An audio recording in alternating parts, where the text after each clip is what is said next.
lunes, 3 días nos separan de la Nochebuena. Qué gusto es poder encontrarnos y saludarle a usted que está pendiente de nosotros en A la Medida.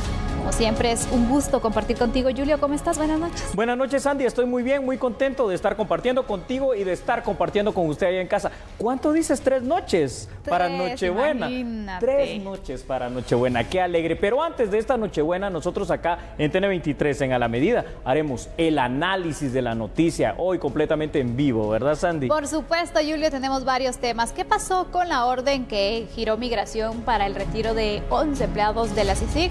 Este tema estaremos abordando, así como otros. ¿Qué te parece si los conocemos en los titulares? Por favor, claro que sí. Bienvenidos. ¿Respetan el reglamento de tránsito? En la época de fin de año aumentan las denuncias de buses sobrecargados y a excesiva velocidad. Salida de los trabajadores de CICIG. Antes de que finalizara el plazo de 72 horas, los trabajadores de la CICIG abandonaron el país. Analizamos el caso y lo que se puede esperar en el futuro.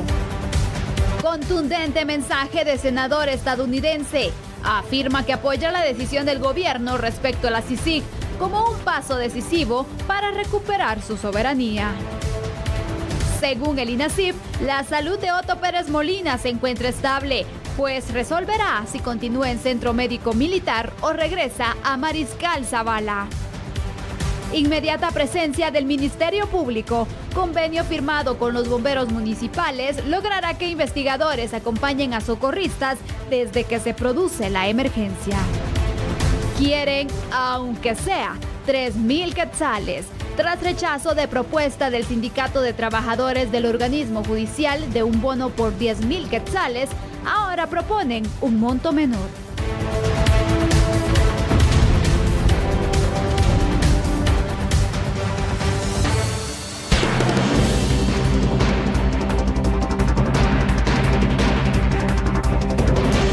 Usted de esta pregunta, hablaremos acerca del transporte colectivo. El personal de la Dirección General de Transporte dio inicio con los operativos de inspección de autobuses extraurbanos, buscando garantizar la seguridad de los pasajeros, esto debido a la temporada de fin de año.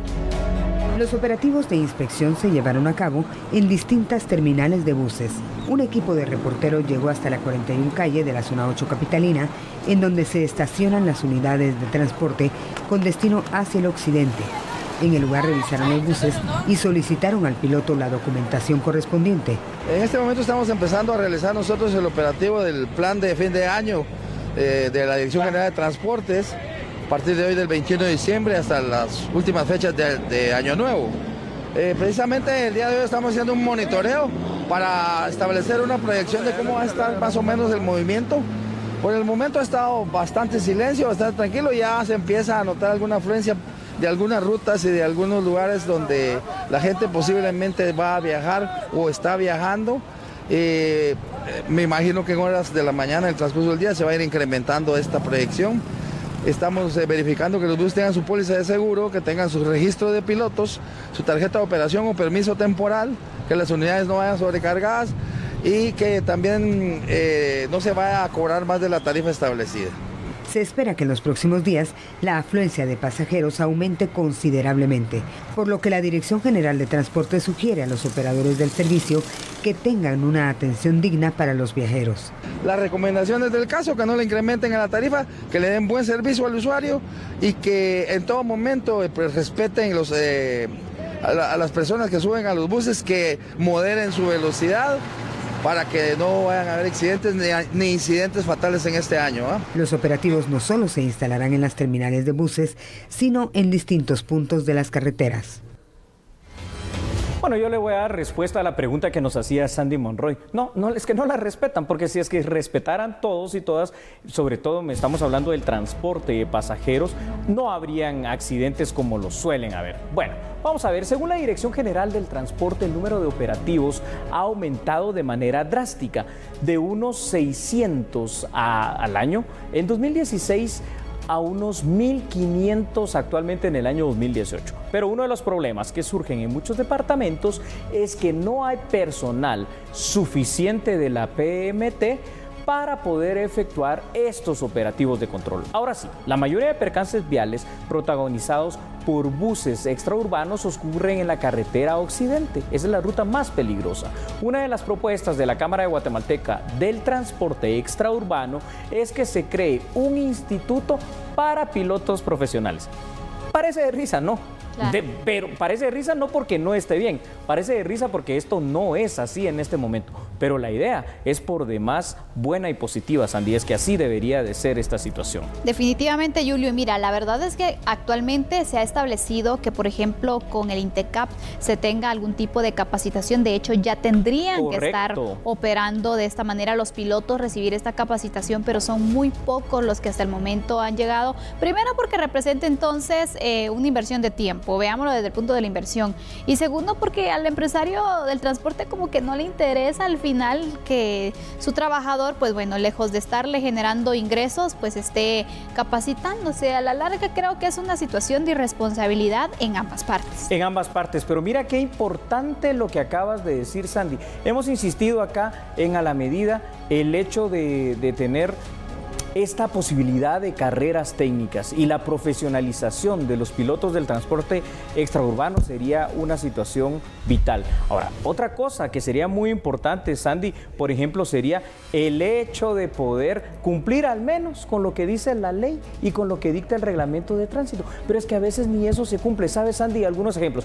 Hoy está usted escuchándonos únicamente viendo estas imágenes porque es importante que vea las imágenes impactantes. Dice, 54 pasajeros. Sí, pero ahí van 70 personas por lo menos. Límite de velocidad, ¿verdad, Sandy? Claro. 60 kilómetros por hora. Sí, pero usted los ve en cualquiera de las carreteras de este país corriendo en donde ellos pueden. Esto es dramático. Efectivamente, Julio. Entonces aquí nos preguntamos, es una de las imprudencias, por ejemplo, el tema de la capacitación. Pero si vemos otra situación también, mira, es una situación de educación. Correcto. Y hasta de cierta forma de costumbre, porque hasta cierta medida, hasta el pasajero tiene la culpa. Le voy a decir por qué. En esta temporada, por ejemplo, ¿qué pasa? Yo he escuchado que en este tiempo también he viajado al oriente del país, por ejemplo, y me he encontrado con expresiones como me urge llegar porque la gente quiere ir. Entonces se van con los buses, por ejemplo, los de parrilla, que son los que más corren, y aunque se vayan parados o apretados o como sea, porque la gente dice, no, es un poco más barato, efectivamente, sí, es cierto, y vamos a llegar más rápido, entonces nos vamos ahí y no les importa al final los riesgos que corren cuando debería empezar por el pasajero, por ejemplo. Mira qué importante lo que estás diciendo. ¿Quiere decir que hay culpa a veces de los empresarios? Sí, no, contratan a cualquiera. ¿Hay culpa de los pilotos? Por supuesto, por esas imprudencias que cometen, pero también el pasajero en ocasiones tiene esa culpa. Efectivamente. ¿Me permites seguir perfilando el tema con otros datos para que podamos seguir en el análisis? En general existe una gran falta de educación vial. Si los pilotos respetaran por lo menos su carril, el tráfico fluiría con más facilidad. Otro de los grandes problemas, lo estamos hablando precisamente en este momento con Sandy Monroy, el transporte extraurbano es la falta del cumplimiento, por ejemplo, de algo tan básico, pero obligatorio además, como el seguro, Sandy. Tú has visto eso, para poder cubrir también los gastos mínimos en caso de que pase algún accidente. Ahora te digo algo, la imprudencia, el exceso de velocidad, la pelea por el pasaje, la temeridad y algunos otros factores que tú seguramente conocerás, al igual que nuestros televidentes, hoy por hoy hacen que sea un caldo de cultivo perfecto para que esas carreteras sean peligrosas y para que viajar en bus potencialmente sea un atentado a la vida, porque puede ser que en el bus esté viajando la muerte. Por supuesto que sí, mira, al final son diferentes situaciones que afectan en este momento la temporada y sabemos que hablábamos del exceso de velocidad. Esto me llama la atención, Julio. Sí, Sandy, dime. Por la cantidad de personas que viajan al interior del país, que es el tema que estamos abordando por los buses extraurbanos, hay muchos pilotos que quieren sacar la mayor cantidad de viajes y por lo tanto andan corriendo para ir y venir. Exactamente. Y aparte de eso, peleando pasaje, ¿verdad? Es verdad. Así que son dos situaciones, la pelea del pasaje, pero también porque como hay mucha demanda, ellos quieren sacar más viajes de los que normalmente hacen, cuando sabemos que las distancias son largas y que obviamente deberían de tomar el tiempo para de esta forma llevar a salvo a sus pasajeros. Eso es muy cierto. Y yo me pregunto, lo hago contigo, ¿verdad? Para que sea la pregunta a usted allá en casa. Imagínate, ¿y será que estas unidades verdaderamente todas están en las óptimas condiciones? Porque se tuvieron, en teoría al menos, que haber preparado para esta temporada tan alta en cuanto al flujo de pasajeros. ¿O será que no? Ahí van las unidades, vamos, saquemos lo que se pueda y hagamos lo que es posible. Y mira, esa es una debilidad al final, Julio, Dime, porque Sandy. por ejemplo, en países como México, te lo pongo así, ellos manejan un sistema en el transporte colectivo que, por ejemplo, tienen que hacer las inspecciones cada cierto tiempo y tienen que llevar la constancia de esa inspección mecánica hacia una entidad encargada del transporte. En Guatemala, la DGT, por ejemplo, que ve el tema, no tiene la facultad de poder exigir este tipo de herramienta, este registro que pueda dar entonces la certeza de que cada unidad ha contado con el servicio correspondiente. ¿Cómo verificas entonces? Qué buen punto, Sandy, porque entonces no hay manera de verificar. A ver, si la DGT no lo puede hacer, entre otras cosas por lo que tú dices, y además por la falta de personal en toda la República. Si le sumamos que hay apoyo, porque sí hay apoyo, ¿no? La Policía Nacional Civil tiene algunos operativos, Provial los tiene, y son muy buenos para hacer esos operativos de concientización en cuanto a la prudencia que hay que tener, pero tienen también un gran hándicap. Ellos no pueden sancionar cuando ven algo. Por no supuesto, tienen esa potestad. Hay limitantes, la verdad, y creo que en el transporte público nos hemos quedado muy atrás, la verdad, para los controles que se tienen. Imagínate, tan así son los controles que tenemos en la parte mecánica, que se ha conocido y se han dado a conocer casos, por ejemplo, de algunas unidades del transporte colectivo que ahora le están agregando ciertas piezas precisamente para ganar más velocidad. Cierto. Le agregan partes que en realidad, si lo vemos en la estructura original, no son adecuadas, no te garantizan nada, le hacen un chapuz, como popularmente se le conoce. Qué peligroso. Y si me permites, para ir ya cerrando este tema, hay otra cosa que es importante que usted lo sepa. Estas unidades, no crea usted que son buses nuevos, son buses que ya dieron su vida útil en Estados Unidos, muchas miles de millas. Aquí son repotenciados con nuevos motores, con otra nueva carrocería y además con esos aditamentos que tú has dicho. En algunas ocasiones inclusive son cuestiones, porque lo hemos podido percibir, saber e investigar, que alteran la cuestión hasta de los frenos, es decir, imagínate qué peligroso. Dejamos el tema hasta acá, Sandy, y usted ya lo sabe, pues entonces, si no siente que las condiciones en el bus donde se piensa subir son seguras, mejor espere otro bus, espere 1 hora, espere 2 horas o 3 horas más, pero que no lo esperen a usted por siempre, porque un accidente puede ser que ya no llegue. Por supuesto, más vale llegar tarde que llegar nunca, dice un famoso dicho. Y recuerda, el transporte público, yo lo pongo así, es como viajar en una ruleta rusa. No sabes si vas a llegar, no sabes qué te va a pasar. Y usted tiene el principal filtro. Si ve una unidad sobrecargada, no la aborde, porque usted está pagando su pasaje, no se lo están regalando, así que valore su vida. Con esto concluimos. ¿Te parece si vamos a una pausa? Me parece que vayamos a una pausa y entonces después de la pausa vamos a contestar la pregunta que hizo Sandy Monroy. ¿Qué pasó con el personal de CICIG? No cambie, somos a la medida. Ya volvemos.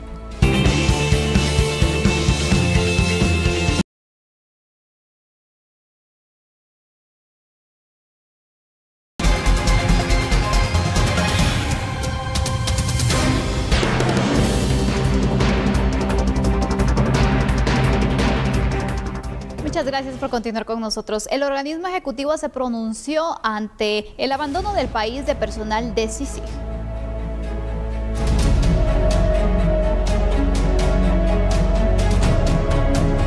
El secretario de Comunicación Social de la Presidencia, Alfredo Brito, se refirió a la salida de los 11 investigadores de la CICIG. El Estado hizo un apercibimiento a estos 11 investigadores de la CICIG y dio un plazo, y lo que nosotros estamos haciendo en este sentido es se les apercibió y se cumplió, pues ellos ya abandonaron el país. En relación al amparo provisional otorgado por el Juzgado Tercero de Primera Instancia Civil del Departamento de Guatemala, el cual deja en suspenso lo ordenado por el Instituto Guatemalteco de Migración, el secretario de Comunicación Social de la Presidencia respondió: a la Secretaría General aún no ha sido notificada, por lo que no sabría comentarle al respecto. El secretario de Comunicación Social indicó que el gobierno de Guatemala es respetuoso del Estado de Derecho. Exista un Estado de Derecho, que se respete nuestra soberanía, y en ese sentido nosotros le podemos decir que como gobierno estaremos también luchando para que la corrupción no se siga dando. En ese sentido, el gobierno siempre es respetuoso de ello y siempre va a apoyar al Ministerio Público, a la Corte Suprema de Justicia. ¿Y cómo lo puede apoyar? dándole los fondos necesarios para que tengan ellos el buen desempeño, y el gobierno está haciendo eso.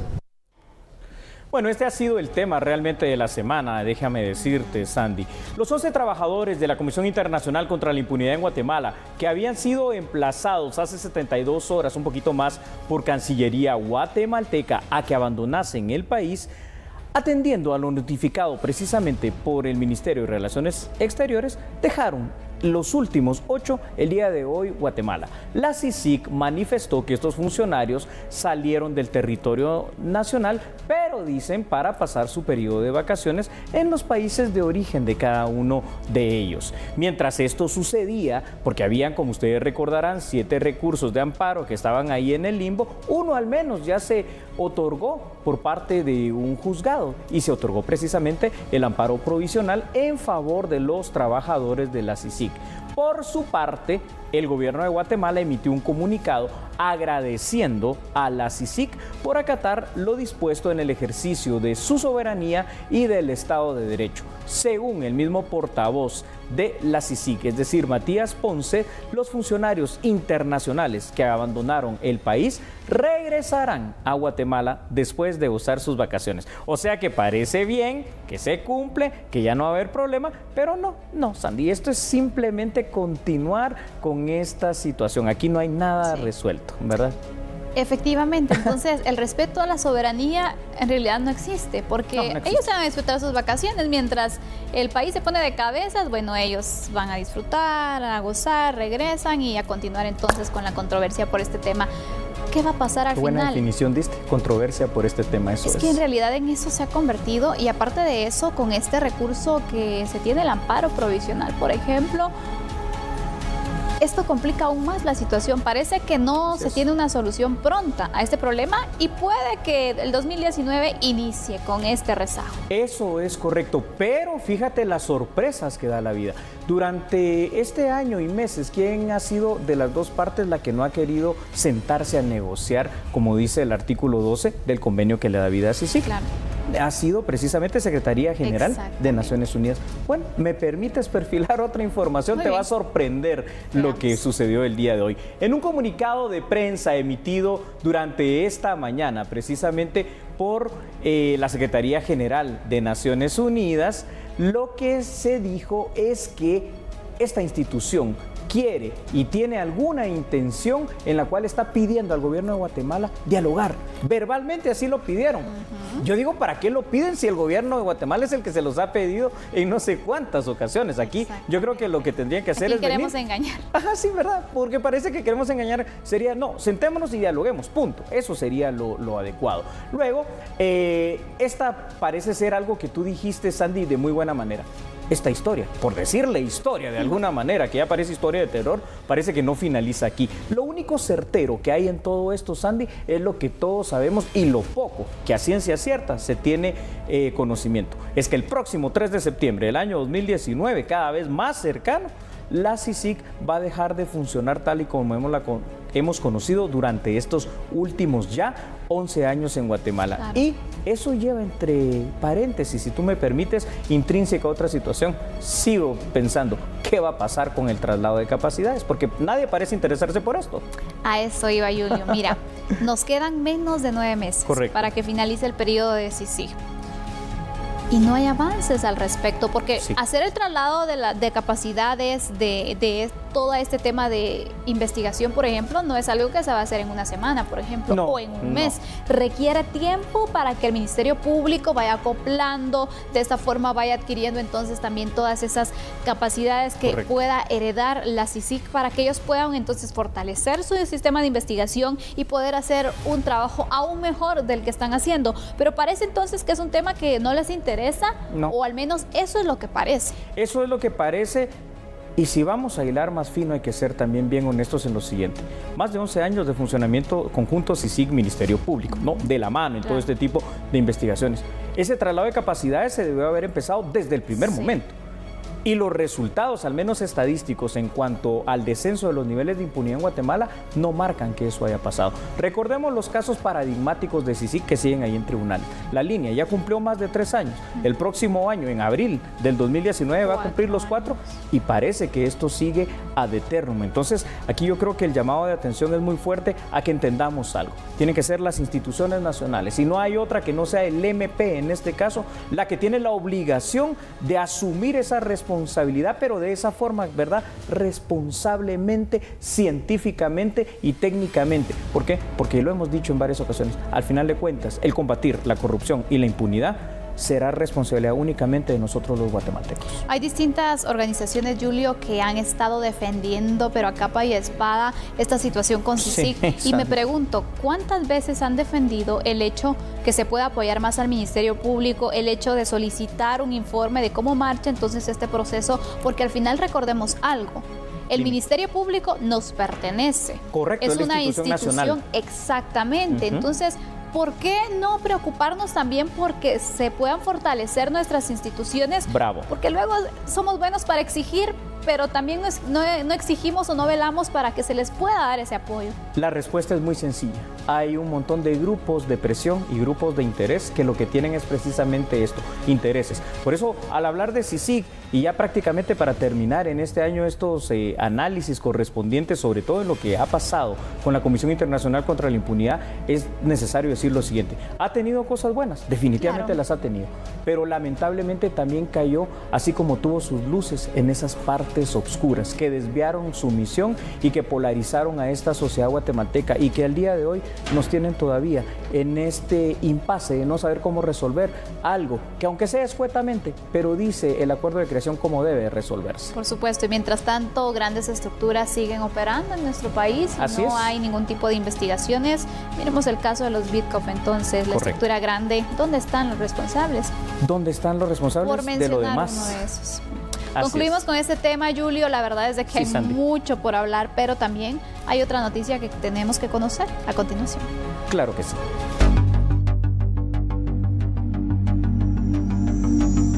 Y es información judicial, porque el informe que elaboró y presentó al INASIF establece que la salud del expresidente de la República, Otto Pérez Molina, es estable. Esto luego de someterse a una operación en septiembre de este año, esta intervención quirúrgica que fue del corazón. En agosto de este 2018, el expresidente de la República, Otto Pérez Molina, fue retirado de la cárcel Mariscal Zavala tras sufrir un desmayo y presentar complicaciones con un aparato que regula los latidos de su corazón. Al siguiente mes, el juzgador Miguel Ángel Gálvez autorizó que el exmandatario fuera intervenido quirúrgicamente en un hospital privado. Seguidamente se permitió que su recuperación fuera en el Centro Médico Militar. A 4 meses de la intervención, médicos del Instituto Nacional de Ciencias Forenses, después de evaluarlo, determinan que presenta un cuadro clínico estable. En el documento hacen la recomendación que Otto Pérez Molina no debe realizar actividades físicas exigentes, pues podría tener problemas con el nuevo aparato que le colocaron en el corazón. La próxima semana, el juez Miguel Ángel Gálvez podría resolver si el expresidente continúa en el Centro Médico Militar o se ordena su reingreso a Mariscal Zavala. Los casos que enfrenta el exmandatario se reactivarán hasta marzo del 2019. Antes de ir a corte, quiero informarte algo. El presidente de la Comisión Helsinki en el Senado estadounidense hizo unas fuertes declaraciones el día de hoy. Ahora, ¿cuáles son? Le va a interesar, pero después de la pausa, por favor, dando todos los detalles. Mientras vamos a un corte comercial, regresamos enseguida. Somos a la media.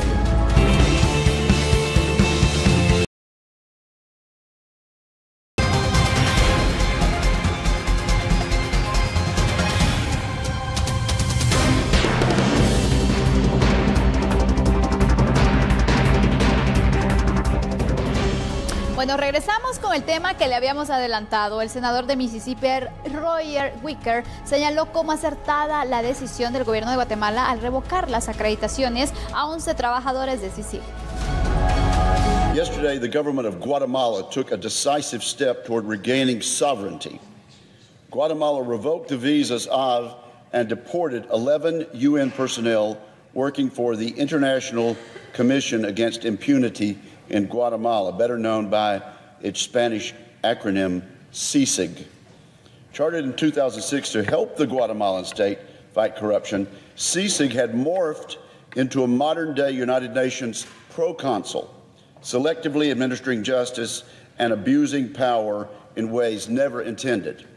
Voices on the political left, both here and overseas, will no doubt decry the decision by the duly constituted government of Guatemala. But I take the floor of the United States Senate this afternoon to state plainly my emphatic approval of this action by our Guatemalan friends. Prior to yesterday's action, Guatemalan President Jimmy Morales had previously announced that CICIG's mandate would not be renewed after September 3rd of next year. The President's decision marks a logical and welcome step toward ending CICIG's presence in Guatemala. Ultimately, an independent country has the right to decide if and under what terms a supranational institution can administer justice within its borders. CICIG was never meant to be permanent, and no country could accept an unending infringement on its sovereignty. Certainly, we in the United States would never consent to having an international body accountable to no one run our judicial system here. Our Guatemalan friends have determined that it is time for CICIG to leave, and they have a right as a sovereign nation to make that decision. A ver, usted lo ha escuchado. Yo particularmente pienso que las declaraciones del senador Roger Wicker fueron bastante fuertes. Es Roger Wicker un senador por el estado de Mississippi, pero además es el presidente de la famosa Comisión de Seguridad y Cooperación en Europa, más conocida como la Comisión Helsinki. Wicker afirmó que el gobierno de Guatemala dio un paso decisivo para recuperar su soberanía como estado, asegurando que la CICIG se ha convertido en una especie de consulado moderno a favor de la Organización de Naciones Unidas, administrando, como él dijo, una justicia de manera selectiva y también afirmando él abusó de su poder de una manera evidente. Recordó también el senador Wicker que la CICIG nunca fue destinada a ser permanente y dijo además que los amigos guatemaltecos han determinado que es la hora de que CICIG se retire y que ellos, refiriéndose a nosotros como nación y país soberano, tenemos el derecho de tomar ese tipo de decisiones. Por eso te digo dos cosas, Sandy. Las declaraciones fueron sumamente fuertes, pero también sumamente contundentes. Y además otra cuestión, la Comisión Helsinki del Senado no es cualquier comisión, es una de las comisiones más importantes. Todos sabemos que la Comisión Helsinki estudia muchos casos de corrupción precisamente que se han dado a manera y a nivel macro en varias partes del mundo y donde hay a veces inclusive norteamericanos involucrados. Así que estas declaraciones me vuelven a parecer definitivamente, ya te lo dije, fuertes, no encuentro cómo llamarlas, pero al hacer el análisis también me parecen ciertas las cosas que él dice. Por supuesto, hay distintos puntos que quiero que abordemos de estas declaraciones, Julio. Uno de eso es el hecho de que no se pensó en CICIG de una manera permanente, sino que era por el tema de la corrupción, por los niveles que se estaban generando y para de esta forma también apoyar a las instituciones nacionales. No se dijo una institución que se cargue del tema en el país, sino va a ser apoyo a instituciones como el Ministerio Público, por ejemplo. Pero entonces aquí te pregunto, ¿será acaso que el tema de la renovación del mandato de CICIG hizo un daño al final lejos de contribuir? Porque al final, por ejemplo, cuando se renovaba no se decía, bueno, vamos a renovar, pero también tenemos que agregar el tema del apoyo al Ministerio Público en el traslado de capacidades, en las capacitaciones, solamente se renovaba y ya. Eso es correcto, Sandy. 3 etapas ha tenido CICIG durante estos 11 años. La primera de Carlos Castresana, el primer comisionado por demás mediático, que como todo, ¿verdad? Lo nuevo parecía haber empezado bien, pero que después se convirtió en grandes bochornos como la resolución, entre comillas, resolución del caso Rosenberg. Luego tuvimos al comisionado costarricense, ¿no? A Dalanese que pasó bastante durante su mandato aquí en Guatemala. Y en esta última etapa, la de Iván Velázquez Gómez, donde parecía que CICIG estaba en cierto punto retomando la misión que tenía, es donde se perdió el rumbo completamente, porque entonces ya se desvió a otros temas que no tenían que ver nada con lo que es su mandato en sí, Traigo a colación el tema de meterse al Congreso, por ejemplo, para exigir reformas constitucionales, entre otros, donde sí afecta a la soberanía de cualquier Estado. Una institución como CICIG, en cualquier otro país, aún para aquellos que se desgarran las vestiduras y se mueren por ella, hay que entender lo que ya dijimos con Sandy. Ha tenido y tuvo sus cosas buenas, sí, algunas. Destapó algunas situaciones de corrupción, eso es evidente, pero también tuvo muchas sombras, y de esas sombras son las que hoy están pesando para que la misma CICIG haya acabado el hoyo, donde ahora está encontrando su tumba, porque va a terminar. Por supuesto. El senador de Mississippi mencionaba también que, por ejemplo, ¿por qué negarse al tema de rendir cuentas a los países cooperantes? Por ejemplo, incluso Estados Unidos pues no está muy contento con la contribución que ha dado a CICIG, porque indica que no han tenido ninguna cuenta relacionada con esta colaboración, con este aporte económico que han realizado, que por cierto es uno de los países que mayor apoyo han dado en tema económico. Es correcto, porque fíjate que aquí en Guatemala, por ejemplo, han sido el resto de países, que en la mayoría de ellos han sido europeos los que protestaron en este momento con todo lo que ha pasado de CICIG, pero el mayor cooperante, 44% al menos de lo que ha recibido en los 11 años, que por cierto, Sandy, lo podemos contar ya en millones de dólares o de euros, porque las cooperaciones han sido millonarias, no ha rendido cuentas ante ninguno de los países cooperantes. Entonces, eso realmente tampoco puede ser, porque no puede haber ninguna entidad, primero, que sea supranacional, que sea ad eternum, que sea permanente y que sea por encima de todas las leyes y las reglas de juegos de lo que es el derecho internacional público. Cualquier cooperación en cualquier parte del mundo va a tener que rendirle cuentas a alguien. Y hablando de rendir cuenta, por ejemplo, ¿únicamente son los países cooperantes los que pueden exigir esta rendición de cuentas? O, no, por ejemplo, un guatemalteco puede también solicitar esta información. ¿Qué pregunta más buena? Un guatemalteco, un habitante de Birmania, de Lesoto, de Sierra Leona o de cualquier país extraño que podamos nosotros se nos viene venir a la mente en este momento por una razón. CICIG es un órgano supranacional, sí, pero pertenece a una institución, a un organismo internacional como es Naciones Unidas, y los países miembros de Naciones Unidas, sin que necesariamente sean parte de aquellos que han donado algo para CICIG, pueden pedir cuentas. ¿Cuánto más, Sandy, lo pueden hacer aquellos que han cooperado? Y Estados Unidos lo ha hecho de manera permanente y no han encontrado nada. Entonces, es aquí donde Comisión Helsinki, que investiga todos estos casos anómalos de corrupción en entidades internacionales, ha puesto ya el dedo en la llaga de CICIG. No puede ser que no rindan cuentas a nivel nacional e internacional, y sobre todo ante quienes se las están pidiendo, que son los que han dado el dinero para que funcione. Por supuesto, este dato es interesante e importante porque usted como guatemalteco puede de esta forma solicitar información.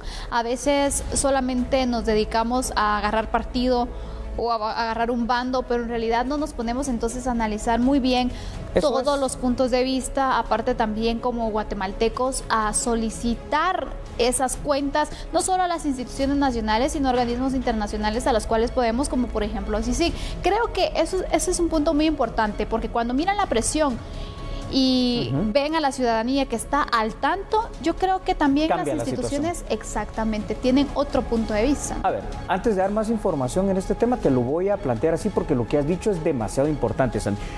¿El ciudadano guatemalteco le puede pedir cuentas a cualquier funcionario de Estado? Sí, y es su obligación hacerlo, pero también se lo puede pedir a estos funcionarios de CICIG, porque también nos tienen que rendir cuentas. Es información pública. Así es, y es un derecho humano, el derecho a la información. Exactamente, y constitucional sobre todo. Y constitucional sobre todo, muy bien dicho. Más información sobre este tema. El senador Wicker también afirmó que la CICIG ha sobrepasado el imperio de la ley, pisoteando, según dijo, las libertades civiles y violando lo que acaba de mencionar Sandy, la Constitución guatemalteca. Aseguró además que aún sus defensores más ruidosos y férreos de CICIG han aceptado que en la actualidad la Comisión Internacional contra la Impunidad se ha negado rotundamente a rendirle cuentas a nadie. Por ello, Wicker dedicó gran parte de su discurso a exponer también el caso de la familia Bitkov, que se ha trascendido a nivel internacional, describiendo que esta familia sufrió un daño físico, pero además psicológico, tras su persecución política en Rusia y en Guatemala por parte de CICIG.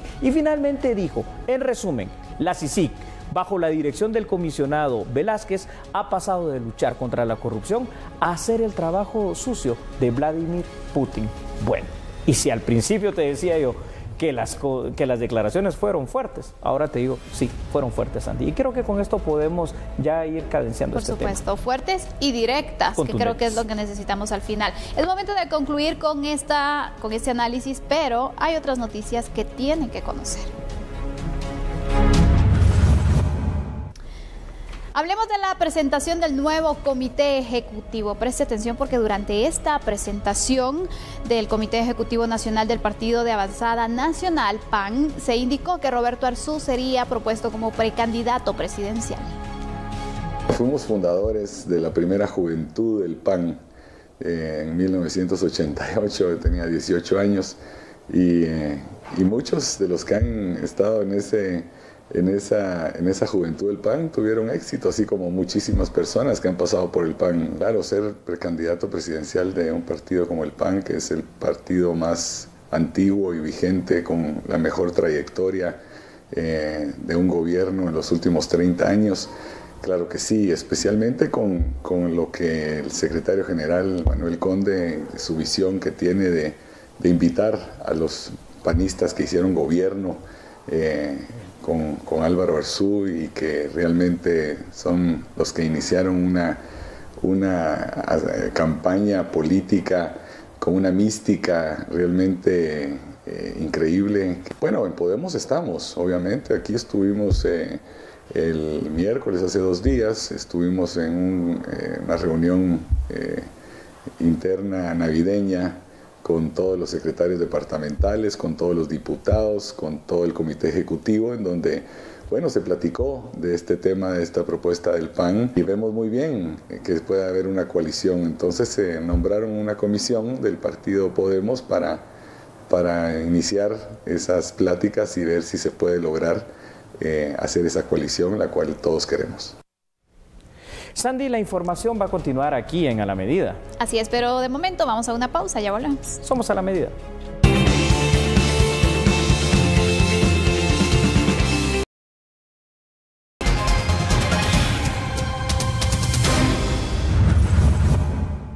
Bueno, continuamos con otras noticias. El Ministerio Público llegará de forma inmediata a las escenas del crimen gracias a un convenio con bomberos municipales. Los investigadores acompañarán a los socorristas desde que se produce la llamada de emergencia.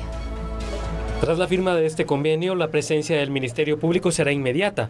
Los investigadores estarán en cada estación y saldrán junto con los bomberos desde el momento en que se produce la emergencia. Esto para proteger de mejor manera las escenas del crimen. Tenemos en futuro la firma de un convenio interinstitucional para mejorar la atención que tenemos como Ministerio Público en las escenas del crimen. Entonces toda la información que a ellos les entra va a ser de suma importancia para el Ministerio Público a manera de agilizar el servicio que actualmente estamos prestando. En ese sentido, pues nos han aperturado las puertas para podernos brindar la información que ellos recaban día a día desde la plataforma informática que ellos tienen, y eso nos va a contribuir enormemente para eficientar el trabajo en el Ministerio Público. El convenio también establece capacitaciones a los socorristas para que ellos sepan resguardar la escena sin contaminarla antes de la llegada de las autoridades. Hay una plática durante las negociaciones del convenio en donde se acordaron puntos específicos para la malla curricular de estas capacitaciones y en consecuencia se estaría solo a la espera de poderlas iniciar. El convenio fue aprobado el día de hoy, la reunión que se tuvo, de hecho, si ustedes pudieron observar, estuvieron las altas autoridades del Cuerpo de Bomberos Municipales y en consecuencia ya fue aprobado el texto. Solo está pendiente de manera formal recibir las representaciones de parte del comandante en jefe y en consecuencia con eso se fijaría ya en la próxima semana una fecha para la firma. Con eso ya empezaríamos a desarrollar las distintas acciones para que cada uno de las personal de DICRI pueda capacitar a bomberos y bomberos brindar información a DICRI. Con esto ya ubicar a las personas en la planta de llamada de emergencias y con eso empezar a dar una mejor respuesta a la población. Los bomberos municipales estiman que sus unidades llegan a los puntos de emergencia en un promedio de 8 minutos. El Ministerio Público tiene en proyecto firmar un convenio similar con los bomberos voluntarios próximamente. En otro tipo de informaciones, instituciones del sistema Conred presentaron el protocolo de prevención y respuesta para la temporada de incendios forestales 2018-2019. Veamos la información aquí en A la Medida. las autoridades de esta institución, en coordinación con algunas otras, presentaron el protocolo de prevención de incendios forestales en la temporada 2018-2019. Hicimos la presentación oficial de las 15 brigadas que se tienen distribuidas en los 11 departamentos con mayor incidencia de incendios, que son brigadas de respuesta a incendios forestales de incendios forestales de la Secretaría Ejecutiva de Conred, quienes a partir de ahorita el mes de diciembre empezaron acciones directamente ya de supresión. Ellos ingresaron en el mes de octubre como parte de la presupresión para poder elaborar trabajos de capacitación de cada uno de los elementos, quienes van a estar dando atención de manera escalonada a los incendios forestales, ¿verdad?, que se puedan registrar a nivel nacional. En este protocolo participa el Ministerio de Ambiente, el INAV, CONAP, DIPRONA de la Policía Nacional Civil, el Ministerio de la Defensa, los bomberos municipales, voluntarios y municipales departamentales y la Conred con sus 160 bomberos forestales. En su primera fase iniciaron con capacitaciones y charlas de sensibilización en comunidades y municipalidades de las zonas más vulnerables a la prevención de estos siniestros.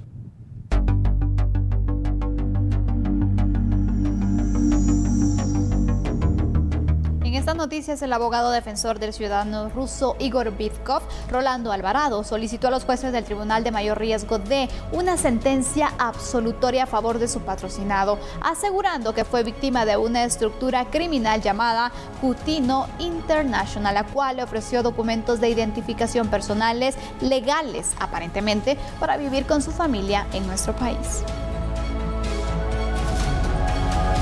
En la presentación de sus conclusiones ante los juzgadores, el abogado Rolando Alvarado dijo que la familia Vitkov fue engañada y en su calidad de migrantes no sabían hablar español para tener acceso a las instituciones del Estado y tramitar los documentos personales de identificación, como lo señala la acusación de la Fiscalía. Esas acciones delictivas fueron cometidas por gente del bufete Cutino International.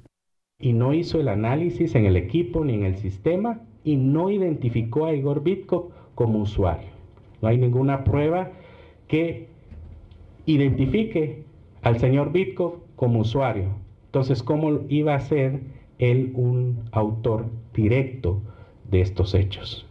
Leyes internacionales que ha firmado el Estado guatemalteco protegen los derechos de los migrantes y establece que no pueden ser perseguidos penalmente.